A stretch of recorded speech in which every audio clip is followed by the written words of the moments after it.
네, 오늘 하나님 말씀은 로마서 6장 11절로 13절 말씀입니다. 봉독해 올리겠습니다. 이와 같이 너희도 너희 자신을 죄에 대하여는 죽은 자요 그리스도 예수 안에서 하나님께 대하여는 살아있는 자로 여길지어다.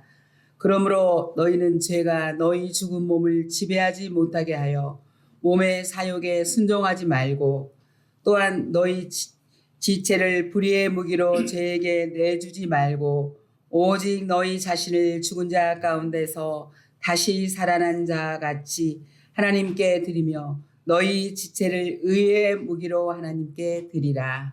아멘. 네, 이런 질문을 드리겠습니다. 사람은 과연 변할 수 있는가? 변화될 수 있는가? 그렇다라고 답하는 이들도 있을 겁니다. 하나 반대로 그렇지 않다라고 답하는 분들이 있을 거예요. 왜 양쪽으로 갈라질까요? 양쪽 다 경험이 있기 때문에 그래요. 내가 보니 아무개가 변했더라, 새 사람이 됐더라, 그런 말이 가능한데 그 반대의 경험도 있습니다. 내가 보니 아무개는 변하지 않더라, 여전하더라, 더 심해졌더라, 이런 말도 있어요. 전에는 군복무 기간이 거의 3년씩 됐습니다. 병영 생활도 요즘 같지 않고 춥고 배고픈 시절이죠. 살벌한 군 생활을 3년 정도 하는데 그러노라면 사람이 거의 바뀝니다. 온몸에 군기가 바짝 들고 이런 식전되면 자동으로 기상을 하죠. 그렇게 살다가 제대하여 집에 오면 눈이 반짝반짝합니다. 새벽부터 일어나서 막 혼자 체조도 하고 막 그럽니다. 주위 식구들이 다 감탄하죠. 정말 변했네, 바뀌었네. 그런데 그게 얼마나 갈까요? 제 경험으로 봐도 그렇습니다. 한 달 정도. 네. 군대에서 지녔던 그 습관들이 다 사라져버려요. 다시 장꾸러기가 되더라고요. 나이를 조금씩 먹어가면서 느끼는 것들이 있습니다. 사람이 나이를 먹는다고 다 변화하는가? 다 우아하게 성숙하는가? 꼭 그런 것만 아니더라는 거죠. 어떤 이는 더 후퇴하기도 합니다. 더 아이 같아지기도 해요. 주위 사람들에게 서운함만 더 커져가. 그러니까 고마운 것만 기억하고 감사하며 살아야 되는데 그게 잘 안 되죠. 더 모질어지기도 합니다. 그래서 우리 속담에 이런 말이 있습니다. 개꼬리 3년 묵어도 황모되지 않는다. 이게 뭔 얘기냐면 개꼬리를 아무리 오래 간직을 해도 비싼 쪽제비 털은 되지 않더라는 거예요. 공감이 되죠, 여러분? 네, 수많은 교도소에 수많은 사람들이 있습니다. 그들이 거기서 교도가 되나요? 개선되나요? 오히려 그 반대인 것 같습니다. 그만큼 사람이 변화한다는 것, 바뀐다는 것은 참 어렵습니다. 결국 이런 결론에 도달하게 됩니다. 사람은 깊이 왜곡된 본성이 있기 때문에 그게 스스로 발전되고 스스로 변화되긴 어렵더라.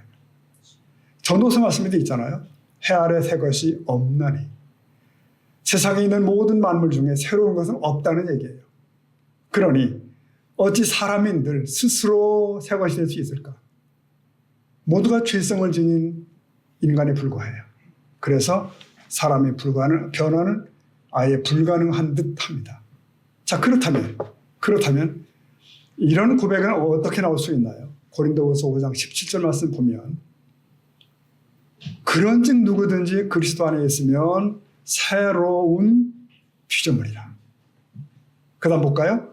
이전 것은 지나갔으니 보라. 자, 여기 보십시오. 누구든지라고 되어 있어요.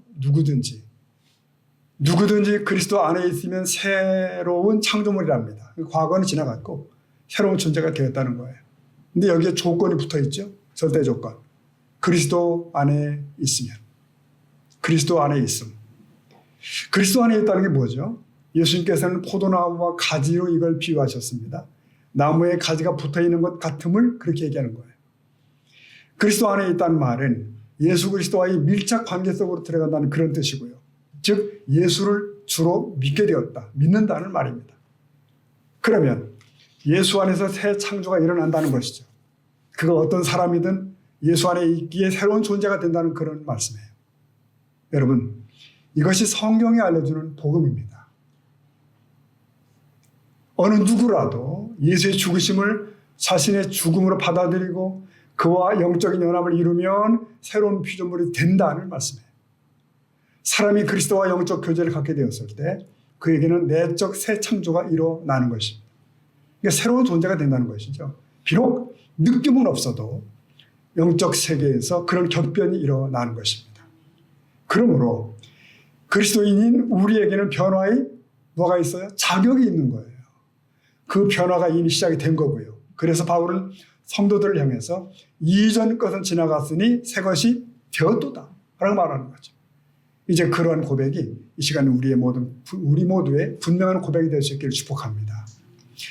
자, 근데 문제는 나를 새 피조물이라고 하는데 막상 내가 나를 보면 믿업질 않다는 거죠. 너무 부실한 거예요. 나 같은 자가 하나님의 자녀라는 말인가? 왜 자꾸 넘어진다는 말인가? 여러분, 우리는 여전히 유구의 몸을 입고 있습니다. 해 아래 살고 있습니다. 그러므로 육체의 욕망과 죄에 굴복당할 가능성을 언제나 안고 있는 것도 사실입니다. 그러면 하나님의 대안은 뭐죠? 하나님의 자녀들이 가진 저력은 뭐겠습니까? 성도들과 세상 사람들이 본질적 차이가 여기에 있어요. 우리 안에 성령님이 계시다는 사실입니다. 그러니까 새 피조물의 내적 특질은 바로 그 안에 하나님의 영, 성령이 계시다는 거예요. 그렇습니다. 우리 안에는 천군만마와 같은 돕는 이가 계셔요. 바로 보혜사 성령이십니다. 성령은 우리가 죄를 깨닫게 하시고 죄와 싸울 힘을 공급해 주셔요. 하나님의 인류에게 주신 모든 선물들 가운데 성령의 임재보다 더 큰 선물은 없습니다. 성령께서는 많은 역할과 활동을 하시거든요. 첫째, 그분은 어디서나 사람들이 마음속에 역사하시는데 그 성령에 대해서 주님께서 이렇게 설명하신 바가 있습니다. 요한복음 16장 8절에 보면 같이 읽어볼까요? 시작. 그가 죄에 대하여 책망하십니다. 여기서 그는 성령님이십니다. 그가 우리 안에서 하신 일이 뭐라고요? 책망이래요. 깨닫게 하시는 거죠. 사람은 자신이 인정하든 않든 신에 대한 의식을 갖고 있습니다. 하나님에 대한 의식이 있어요. 성령께서는 공정하게 하나님의 진리를 사람들이 마음에 적용하십니다. 그래서 자신들이 죄인이라는 사실을 자각하게 만들어요. 근데 그때 그 깨달음에 응답할 때 사람은 구원에 이르게 됩니다. 우리가 일단 구원받아서 하나님께 속하게 되면 성령은 영원토록 우리 마음에 거주하십니다. 내주하십니다. 그러시면서 우리가 하나님의 자녀인 사실을 확증하시는 거예요. 그리고 보증하기 위해 인치셨대요. 도장을 찍으셨다고. 공생의 사역을 마쳐가실 즈음에 예수님께서는 성령을 보내시겠다라고 말씀을 하신 적이 있습니다. 그분이 우리를 돕고 위로하고 인도하실 것이래요. 자, 요한 14장 16절 보면은 예수님이 이렇게 말씀하시죠. 내가 아버지께 구하겠으니 그 다음 읽어볼까요? 그가 또 다른 보혜사를 함께. 자, 예수님은 인류를 위해 하나님이 보내신 첫 보혜사다라고 표현할 수 있습니다. 그 하나님은 이제 예수님 대신 두 번째 보혜사를 보내신대요. 이 구절에서 보혜사는 도우시는 분, 격려하고 위로하시는 분이라는 뜻을 가지고 있습니다. 성령께서는 그 인을 위해서 신자의 마음속에 거주하셔요. 예수께서 내내 우리와 함께 계셨더라면 모든 일들을 다 하셨을 거예요. 그런데 그분은 사명을 다하시고 어떻게 하죠? 승천하셨어요. 그래서 이제 그 남은 일들을 대신 수행토록 성령이 오신 거죠. 성령의 일들 중에는 진리를 드러내는 일이 있습니다. 예수님은 제자들에게 진리 성령이 오시면 그가 너희를 모든 진리 가운데로 인도하시리라. 요한 16장 그렇게 말씀하시죠. 우리 안에 계신 성령께서는 우리가 하나님의 진리를 이해하고 해석할 수 있도록 어떻게 해요? 도우시는 거예요. 우리가 말씀을 들을 때, 우리가 말씀을 묵상할 때 깨닫게 하시죠. 이처럼 성령께서는 우리의 마음에 하나님의 뜻들을 알려주십니다. 성령께서는 궁극적 인도자셔요. 사람은 이러한 성령의 인도하심이 없이는 오류에 빠질 수밖에 없는 존재들입니다. 성령께서 진리에 대해서 알려주시는 가장 중요한 부분은 예수 그리스도에 대한 가르침이에요. 그분은 누구신가 하는 거예요. 그리스도의 신성과 성육신, 고난과 죽음, 부활과 성천 등을 다 얘기하시고 그 궁극적 심판주의심도 설명하십니다. 그래요. 하나님의 성령께서 이렇게 우리와 함께 하시고 모든 일들을 수행을 하십니다. 그렇게 성령은 우리에게 큰 기쁨과 위로의 원인이 됩니다. 이 소중한 선물인 성령님과 그 역사로 인하여 하나님께 감사드립니다. 자, 이렇게 성령이 누구신지를 설명한 이유는 바로 그분이 우리의 변화의 동력이 되심을 말씀드리고 싶은 거예요. 그러므로 이 성령의 후원을 받는 모든 성도는 거룩한 행진을 시작해야 됩니다. 행진을 하는 우리는 먼저 우리 자신이 변화의 자격이 있음을 시인하는 거예요. 인정해야 돼요. 여러분, 세상 사람들은 스스로를 변화시키려고 해요. 스스로를. 세상 모든 종교의 공통점입니다. 그러나 되지 않습니다. 면역 수행 3년을 해도 사람의 본질이 바뀌지 않습니다. 돌을 10년을 닦아도 내 안에 번제와의 싸움을 이겨낼 수가 없다고요. 그래서 불교에서는 끝없이 염좌를 굴리며 108번뇌와의 싸움을 한다잖아요. 그러나 그리스도인은 변화의 가능성이 내게서 비롯되지 않고 하나님으로부터 주어지는 줄로 믿습니다. 너 대신 나의 독생자가 대신 죽었단다. 너를 안고 다시 살아났단다. 그거예요. 이 복음 앞에서 우리는 먼저 자기가 누구인가를 시인해야 돼요. 시인해야 돼요. 보십시오. 로마서 6장 11절. 이와 같이 너희도 다 같이 너희 자신을 주에 대하여 죽은 자요 살아있는 자로 여길지어다. 자, 여기서 우리가 누구라고요? 주에 대해서는 죽은 자, 하나님에 대해서는 산 자. 그 얘기를 하는 거예요, 지금. 주에 대해 죽은 자란 죄의 세력으로부터 노임받아서 자유를 누리는 존재를 말해요. 만약 그리스도의 죽으심이 죄에 대한 죽으심이었으면 그의 살으심은 하나님에 대한 살으심이다. 그 말씀이에요. 그리고 우리가 그의 죽으심과 살으심 안에서 그와 연합이 되었다면 죄에 대하여는 죽었으며 하나님께 대한 살았다. 그 진리를 말씀하는 거예요. 그러기에 우리는 그것을 그렇게 여겨야 해요. 여겨야 해요. 왜? 팩트니까. 사실이기 때문에. 여기서 여길지어다는 권고이고 명령입니다. 명령. 모든 성도는 죄에 대하여는 죽은 자요 하나님께 대하여는 산 자로 여겨야 합니다. 내가 그래, 내가. 반드시 그렇게 해야 돼요. 여기다는 말은 그저 그렇게 생각한다는 의미가 아니에요. 실제 사건을 파악했고 그것을 굳게 붙잡는다는 의미입니다. 여러분, 성도의 변화와 승리는 여기에 기초를 둡니다. 승리의 단초가 우리에게 이미 주어졌음을 아셔야 돼요. 그러므로 이제 이런 일이 가능합니다. 보십시오. 12절입니다. 그러므로 너희는 읽어봅니다. 죄가 너희 죽을 몸을 지배하지 못하게 하여 몸의 사욕에 이 말을 축약하면 이런 말입니다. 너의 몸을 사욕에 순종치 말고 하나님께 드리라. 전에는 내가 순종하고 말고 여지가 없었어요. 왜? 그냥 죄의 종이니까. 따져볼 것도 없어요. 죄의 종이니까. 그러나 이제는 신분이 달라진 겁니다. 새로운 존재예요. 하나님께 대해 산 자예요. 그러므로 성도는 더 이상 죄가 내게 왕노릇하지 못하게 해야 하는 거예요. 네, 그렇게 막을 능력과 자격이 있는 것입니다. 성도들은. 이제 마귀는 더 이상 성도들에게 왕노릇할 수 없게 된 겁니다. 우리에게는 이 사실이 보장되어 있습니다. 다만 죄가 연약한 인간의 몸에 아직은 역사하고 있어요. 이건 역시 또한 현실입니다. 그러나 죄가 이전과 같이 성도들에게 왕노릇을 할 수 있다 없다? 없는 것입니다. 우리에게는 오직 그리스도만 주님이신 줄로 믿습니다. 아멘. 그런데도 죄는 성도들의 육신을 통하여 역사하면서 자신이 주인인 척 할 수 있습니다.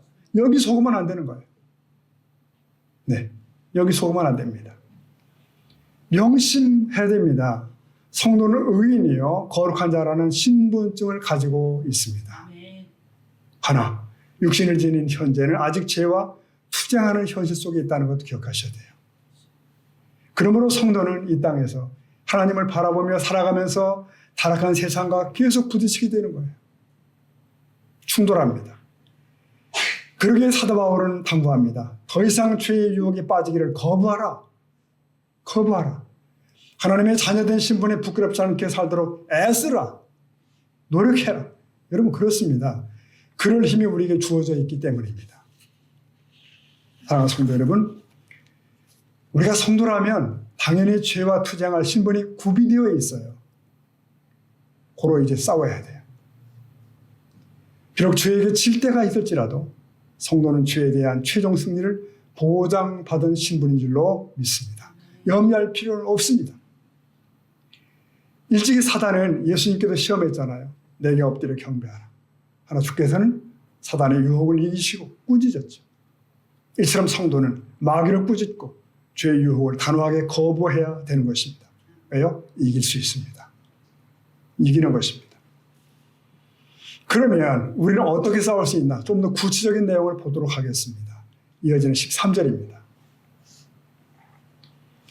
또한 너희 지체를 불의의 무기로 죄에게 내주지 말고 다 같이 오직 너희 자신을 같이 하나님께 드리라. 자, 축약하면 이런 얘기입니다. 너희 몸을 불의를 행하는 도구가 되지 않게 해.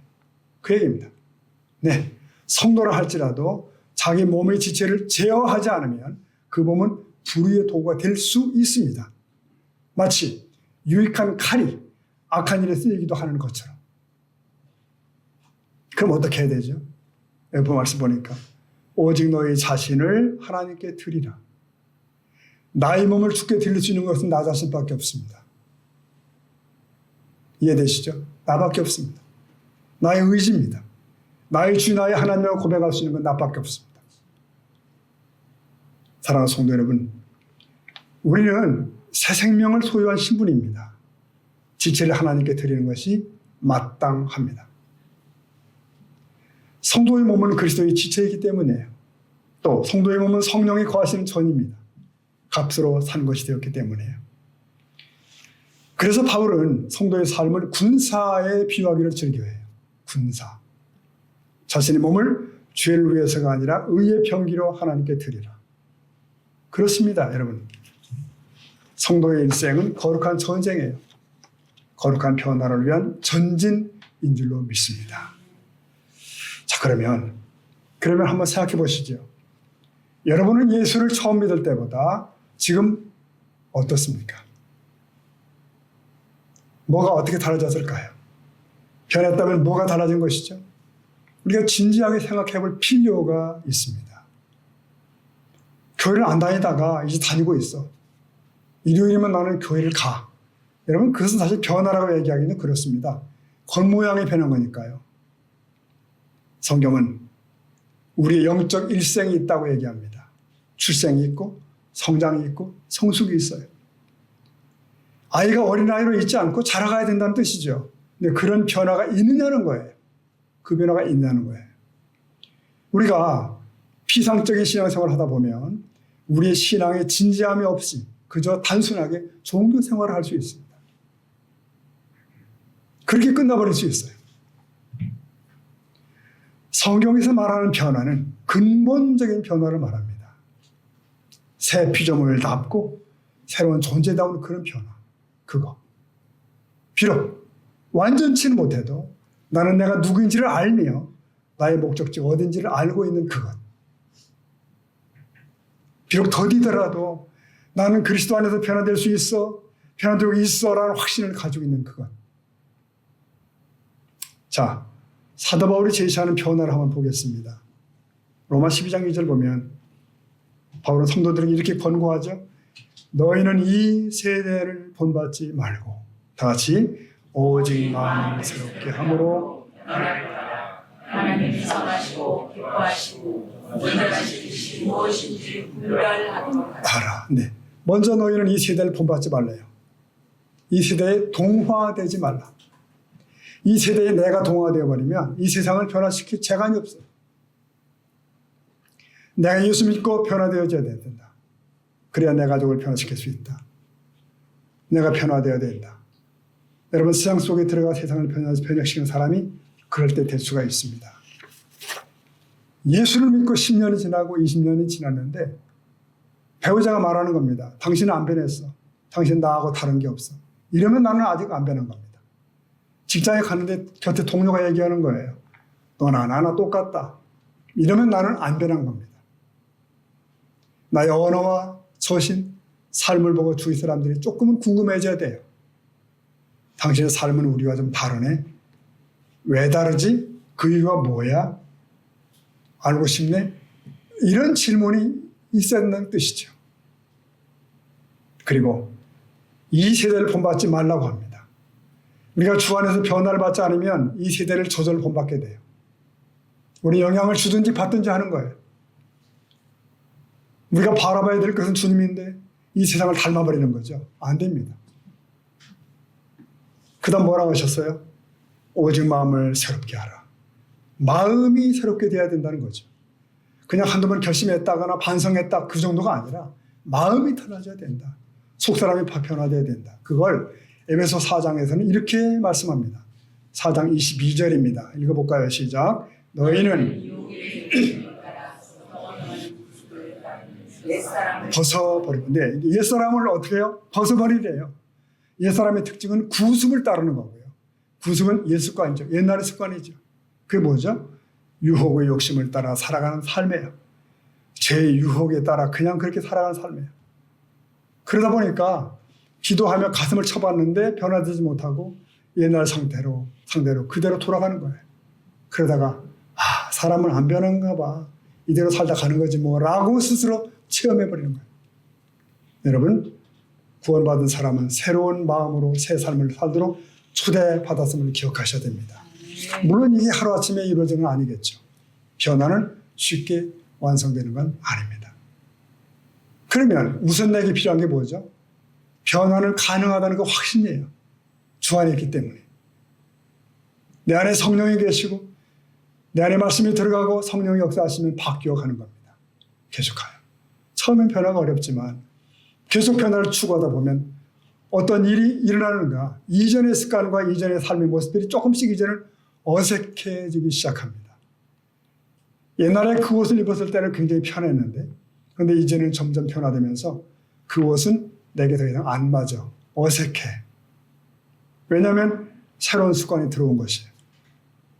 정결한 삶, 거룩한 습관 이런 것들이 내 삶에 자리 잡기 시작한 거죠. 유명한 제임스 스미스 박사는 그런 책을 썼다고 그래요. 습관이 영성이다 그랬습니다. 습관이 영성이다. 그러니까 당신이 사랑하는 것이 지금 당신 자신이라는 거예요. 내가 지금 뭘 사랑하고 있는가? 무엇을 갈망하고 있는가? 어떻게 행하고 있는가? 그게 나의 실체라는 것입니다. 성도 여러분, 새로운 생활, 새로운 변화를 추구하는 것이 우리의 모습이 될 수 있기를 축복합니다. 성경의 인물들 가운데 변화를 경험한 사람들이 많잖아요. 아마 그 가운데서도 유명한 삭개오의 변화가 좀 흥미롭죠. 평생을 외세에 붙어서 세리장 노릇한 사람, 돈과 권세를 누리던 사람. 네, 그가 삭개오야 부르시는 주의 음성을 듣죠. 그리고 주님을 자기 집에 초대합니다. 삭개오는 주님과 독대를 하게 되는데 긴 시간 걸리지 않은 것 같습니다. 그날 저녁에 삭개오는 주님 앞에 일어서죠. 그리고 고백합니다. 주여, 내 소유의 절반을 가난한 자들에게 주겠습니다. 누구에게 뺏은 것이 있으면 네 값조를 갚겠습니다. 이건 변화의 출발이에요. 더 이상 세리 노릇하며 돈이나 모으며 살지 않겠다는 거죠. 마음이 변합니다. 삶이 변합니다. 그 변화가 중심으로부터 시작된 것을 주님이 아셨어요. 그리고 이렇게 선언하셨죠. 누가복음 19장 9절.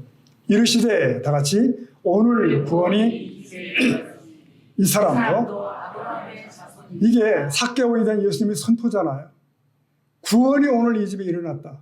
조금 전만 해도 어둠 속에 살던 사람인데 그에게 하나님의 아들께서 선포하십니다. 이거 파격적이잖아요.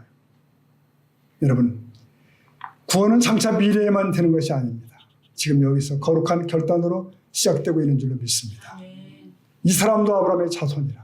이 말은 삭개오를 거룩한 공동체를 복귀시키는 거예요. 너도 하나님의 백성이라. 그날 저녁의 결단은 그날로 끝난 게 아닙니다. 그날 이후 사람들은 변화된 삭개오를 분명히 목격했을 거예요. 그리고 그는 평생 그 길을 갑니다. 우리는 장차 하나님 나라에서 그를 볼 수 있겠죠. 여러분, 한국교회 초기에도 변화의 주인공들 얘기가 많이 있습니다. 그 중에 김익두라는 이가 있는 거 아시죠? 일제 강점기 황해도에서 소문난 조폭으로 유명한 사람이죠. 그래서 어느 날 누군가가 전해준 전도지를 받고 회심을 한 거예요. 마음이 바뀌었어요. 신자가 되었고 은혜와 감격에 구원에 감격하게 됐죠. 변화의 새 사람 된 그가 나중에 신학교 거쳐서 목사가 되잖아요. 그 후로 전국을 돌면서 부흥 강사로 활동을 하게 되는데 자기 고향에서 멀지 않은 한 교회의 부흥회를 인도하게 되었대요. 그 교회를 가기 위해서 마을 고갯길을 선앙당을 넘어가는데 그 마을에 술 주정뱅이를 마주치게 된 거예요. 이 주정뱅이가 저기 다가오는 길손이 누군지도 모르고 불러 세워놓고 이유 없이 행패를 부렸다는 거죠.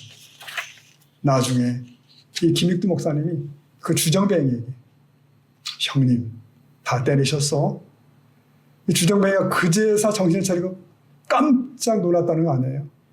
옛날에 그 유명한 김익두를 알아보게 된 거예요. 술이 깬 거죠. 주정뱅이 그때 목사님이 이런 말 한 거 유명하지 않습니까? 뭐라고 말씀했어요? 예수는 내가 믿고 복은 형님이 받았어. 그래요. 이게 되시죠. 네. 여러분, 우리도 살다 보면 가끔 이럴 때가 있잖아요. 예수는 내가 믿고 복은 네가 받는다. 근데 그런 경험이 있다면 여러분은 변화된 사람입니다.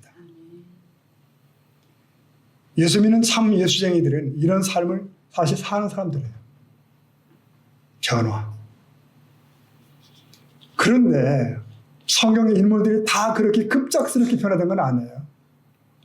다 삭개오처럼 급변하는 것도 아닙니다. 물론 바울 자신도 예수를 박해하다가 길 가다가 고꾸라지죠. 그리고 그날 이후 온전히 변하여 사도가 되죠. 하나, 여러분, 예수님의 제자들은 그렇지 않은 것 같아요. 예수님이 부활하신 후에 놀라운 소문이 퍼져가는데 막상 그 제자들은 의심병에 걸려 있잖아요. 주님이 이렇게 꾸짖으셨죠. 그때 누가복음 24장 보면 25절 이르시되, 다 같이 볼까요? 미련하고 네, 예수님은 그 제자들 향해서 악한 자들아 라고 하지는 않으셨어요. 미련한 자들아. 이들은 미련함으로 아직 믿지 못하는 거예요. 미련함으로 슬픔과 무기력 가운데 빠져 있던 거죠. 하지만 주님은 이들에게 다가오십니다. 이들의 불신앙이 뭔지를 깨닫게 하시며 손을 내미시죠. 네, 오늘도 주님은 받은 은혜대로 변화의 길을 가는 성도들을 기뻐하십니다. 빠르기도 하고 더디기도 하고 또한 더디미는 자들을 찾아오셔서 그래서 변화의 새 사람 되게 하시는 겁니다. 자, 오늘 말씀을 이렇게 정리하겠습니다. 앞서서 거룩한 변화의 길을 간 사도 바울의 권고를 한번 들어보려고 해요. 고린도후서 4장 16절입니다. 그러므로 우리가 낙심치 아니하노니. 읽어봅시다. 우리의 겉사람은 낡아지 날로. 네, 보세요. 사도 바울은 자신과 뭇 성도들을 동일시합니다. 우리래, 우리가 낙심해서는 안 된대요. 왜? 우리의 겉사람은 낡아지지만 우리의 속사람은 날로 새로워지기 때문이라는 거죠. 겉사람이 낡아진다는 것은 우리의 육체적인 노쇠를 얘기하는 거 아닙니까? 여러분, 세월이 지나면 우리의 몸은 자연스럽게 약해지죠. 근데 오늘도 몸이 연약함이나 그런 문제로 못 나온 교우들이 계세요. 바울은 육체의 노쇠와 수많은 경험들을 합니다. 병약함, 가난, 배고픔, 굶주림, 수많은 것들. 하지만 바울은 이 겉사람으로 인해서 낙심하지 않아요. 속사람이 날로 새로워지기 때문에. 성도 여러분, 우리 일상에서도 이러한 새로워짐을 경험할 수가 있습니다. 하루가 아무리 분주해도 기도로 시작하고 말씀을 묵상하십시오. 그러면 우리 영혼이 새롭게 돋아납니다. 아무리 힘든 상황에서도 주께서 주시는 믿음과 희망을 붙들고 나아가십시다.